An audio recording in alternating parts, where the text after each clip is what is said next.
Real estate உறவுகளுக்கு வணக்கம். இந்த ரோட்டுக்கு 2 பக்கம் இருக்க எஸ்டேட்டுமே ஒன்று தான். 150 ஏக்கர் எஸ்டேட்டு சேல்ஸு.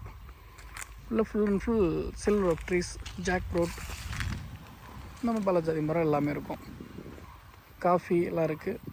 கொரோனாவுக்கு பின்னாடி கொஞ்சம் மெயின்டெனன்ஸ் கம்மி. டைரக்ட் ஓனர் ப்ராப்பர்ட்டி தான். நம்ம போஸ்ட் பண்ணுற எல்லா ப்ராப்பர்ட்டியுமே டைரக்ட் ஓனர் ப்ராப்பர்ட்டி மட்டும்தான் இருக்கும். இடையில மீடியேட்டர் அந்த மாதிரி யாரும் இருக்க மாட்டாங்க.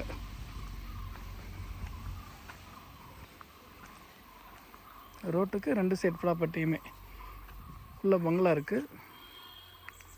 இங்கே ஒரு ஒயிட் கலர் தெரியல, அது ஒரு பங்களா. உள்ளே ஒரு பங்களா இருக்குது. நெக்ஸ்ட் வீடியோவில் உள்ளே இருக்க எஸ்டேட் வீடியோ ஃபுல்லாக அனுப்புகிறேன். நல்ல ப்ராப்பர்ட்டி, ரொம்ப சீப் அண்ட் பெஸ்ட் ரேட்டில் கிடைக்கும். இப்போ கொடைக்கானல் மலையில் இந்த ரேட்டுக்கு எஸ்டேட் இல்லை. 100% அந்த மாதிரி சொல்லலாம். ரொம்ப கொஞ்சம் ஓனர் கொடுக்கணுன்றனால கொடுக்குறாங்க. இந்த ரேட்டுக்கு கிடைக்காது. வீடியோவில் குறிப்பிட்ட நம்பருக்கு கூப்பிடுங்க. தேங்க்யூ.